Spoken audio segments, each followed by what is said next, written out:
नमस्कार বাইদেউসকল লোকসভাৰ বাজেট অধিৱেশনত কেন্দ্ৰীয় মহিলা আৰু শিশু উন্নয়ন বিভাগৰ মন্ত্ৰী মাননীয়া অন্নপূৰ্ণা দেৱী ডাঙৰীয়ানীয়ে ৰাজ্য তথা দেশৰ অংগনবাড়ী কৰ্মী আৰু সহায়িকাসকলৰ সমস্যা সমাধান সন্দৰ্ভত বহুকেইটা গুৰুত্বপূৰ্ণ মন্তব্য আগবঢ়াইছে। যিকেইটা মন্তব্য আমাৰ ৰাজ্যৰ লগতে দেশৰ অংগনবাড়ী কৰ্মী আৰু সহায়িকাসকলে জনাটো অত্যন্ত প্ৰয়োজন। সেয়েহে লগৰ বান্ধৱীসকলক এই ভিডিঅ'টো শ্বেয়াৰ কৰি আজিৰ এই গুৰুত্বপূৰ্ণ খবৰটো জনাই দিব আৰু নতুনকৈ অহা বাইদেউসকলে পৰৱৰ্তী সময়ত অংগনবাড়ী কৰ্মী আৰু সহায়িকাসকলৰ বিভিন্ন খবৰসমূহ পোনপ্ৰথমে পাবলৈ অনুগ্ৰহ কৰি আমাৰ এই চেনেলটো ছাবস্ক্ৰাইব কৰি ল'ব। গতিকে বলক আমি আগবাঢ়ি যাওঁ। Sir, honorable sir, honorable speaker sir, India, despite being home to 19% of world's children, ranks 113 out of 176 in well-being of children according to the End of Childhood Index. In 2022, child abuse cases surged by 8.7% and approximate 55% of children in India's experience some form of abusing according to NCPCR study. India's child population is vulnerable with 28.9% falling victim to sexual crimes as per NCRB report 2020. Additional child rape cases have increased by 96% between 2016 and 2022.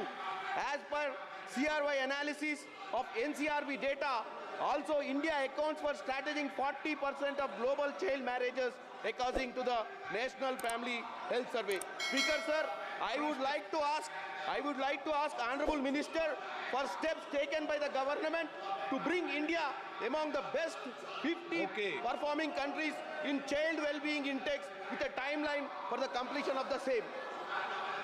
माननीय मंत्री जी। अध्यक्ष महोदय,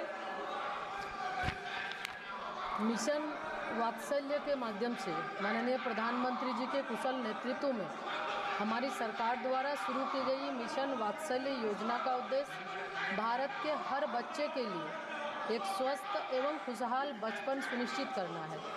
इसके लिए ऐसी संवेदनशील, समर्थनकारी और समकालिक इकोसिस्टम स्थापित करना है जिससे उनका पूर्ण विकास संभव हो सके और कोई बच्चा पीछे न छूटे के लक्ष्य को ध्यान में रखकर बनाए गए इस योजना के अंतर्गत कठिन परिस्थितियों में फंसे बच्चों को सहायता एवं सहारा दिया जाता है एवं उन्हें मेन स्ट्रीम से जोड़ा जाता है और विभिन्न पृष्ठभूमियों से आने वाले बच्चों के समग्र विकास हेतु उपाय किए जाते हैं। सरकार की ये सोच है कि कोई भी बच्चा जो मेन स्ट्रीम से अगर वो हट गए हैं तो उसके लिए हमारे मिशन वात्सल्य के माध्यम से हम उनको हर तरह की सुविधाएं उपलब्ध कराते हैं ताकि बच्चा कैसे वो संस्थागत परिवेश में रहकर वो उसका सुधार हो सके और समय समय पर, चूँकि भारत सरकार के माध्यम से राज्य सरकार को हम हमेशा इसके लिए गाइडलाइन हम भेजते भी हैं, समय समय पर निरीक्षण भी करते हैं ताकि जो बच्चे और उसके लिए चाइल्ड हेल्पलाइन हम चलाते हैं। चाइल्ड हेल्पलाइन के माध्यम से अगर किसी भी तरह की कोई समस्या में, संकट में बच्चे हैं तो उस चाइल्ड हेल्पलाइन में वो कॉल करते हैं वहाँ और उसके बाद वो राज्य स्तर और फिर जिला स्तर पर जो हमारी कमेटियाँ हैं उसके माध्यम से उसको विशेष रूप से सुविधा उपलब्ध कराई जाती है। Sir, according to various reports, around 2 million children lost their parents due to COVID-19. Promoting the government to launch the PM Cares for Children scheme on May 29, 2021, whereas government data shows only 4,532 children have been adopted. Sir, my question is whether the insensitive government has done any study to understand the plight of children who have lost their parents due to COVID. If yes, shall all necessary data to help us understand what exactly has happened to those 2 million children.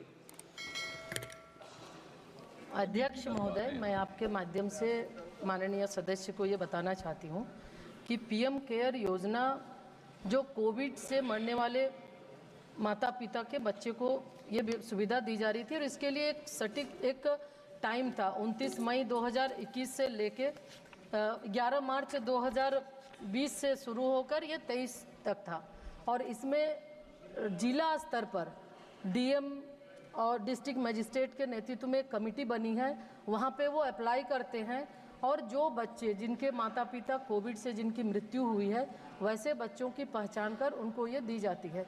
ये जो portal है इसके माध्यम से बहुत सारे ऐसे लोग भी उसमें अप्लाई किए जिनका इस दौरान जिनके ना कोई माता पिता की मृत्यु हुई है ना ही किसी तरह की उनकी कोई समस्या आई है, तो ऐसे सारे बच्चे का इसमें उनका रजिस्ट्रेशन हुआ जिसके वजह से ये सूची दिख रही है। तो ये जिला स्तर पर स्क्रीनिंग कमेटी है और स्क्रीनिंग कमेटी के माध्यम से बच्चों का सिलेक्शन होता है और उसके तहत ही हम बच्चों को हर तरह की सुविधा देते हैं जो पीएम केयर फंड में, और वो कोविड के दौरान जिन बच्चों जिनके माता पिता की डेथ हुई है उनको दिया जाता है।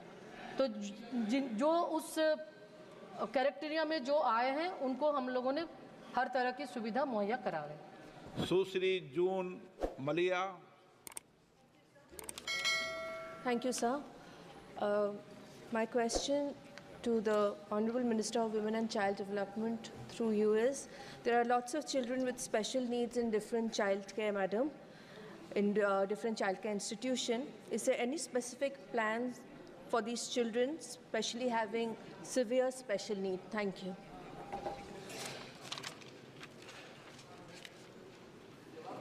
माननीय अध्यक्ष महोदय, मिशन वात्सल्य के माध्यम से हम बच्चों को हर तरह अलग अलग तरह के जो बच्चे हैं CNCP बाल गृह है जिसके माध्यम से बच्चों को हम देख रेख करते हैं और उसमें जैसे जो बच्चे जिसको सुविधा चाहिए CWC जो जिले स्तर पर हमारी कमेटी है, CWC DCPU होते हैं और JJB होते हैं। तो किसी भी बच्चों को अगर विशेष सुविधा की आवश्यकता होती है तो वो CWC में वो CWC को वो सूचना करते हैं और उसके बाद CWC उसे जहाँ आवश्यकता पड़ती है बच्चों को कहाँ पे रखना है, क्योंकि 3 प्रकार के हमारे बच्चों के लिए भी सुविधाएं हैं, गृह हैं।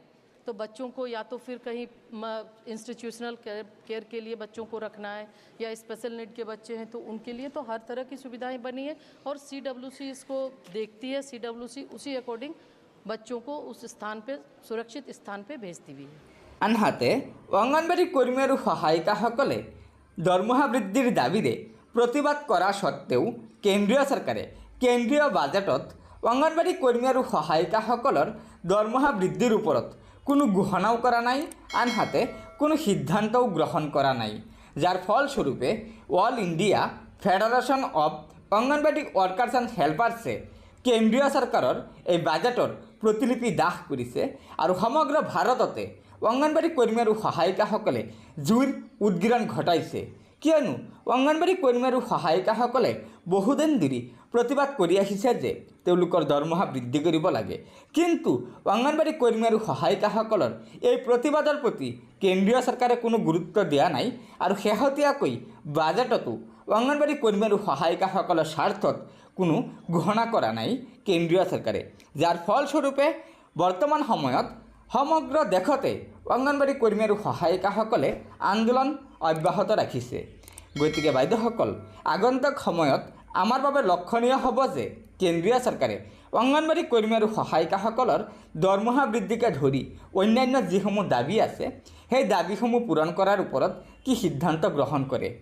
গতিকে বাইদেউসকল, লগৰ বান্ধৱীসকলক এই ভিডিঅ'টো শ্বেয়াৰ কৰি আজিৰ এই গুৰুত্বপূৰ্ণ খবৰটো জনাই দিব আৰু পৰৱৰ্তী সময়ত অঙ্গনবাড়ী কর্মী সহায়িকাসকলৰ বিভিন্ন খবৰসমূহ পোনপ্ৰথমে পাবলৈ অনুগ্ৰহ কৰি আমাৰ এই চেনেলটো ছাবস্ক্ৰাইব কৰি ল'ব।